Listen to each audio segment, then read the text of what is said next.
Hey everybody, today we're in Port St. John, Florida, and we got some stucco repair to do on this house, and then we're going to paint the entire house.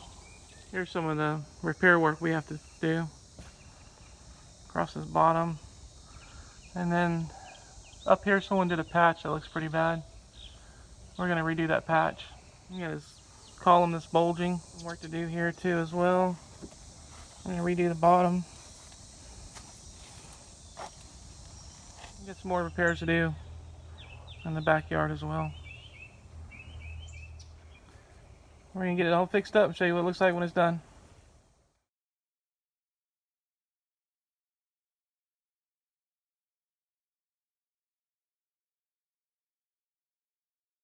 Okay everybody, we got it all done. We got the stucco repaired and painted the whole entire house exterior. Looks a lot better than it did. See you guys on the next one.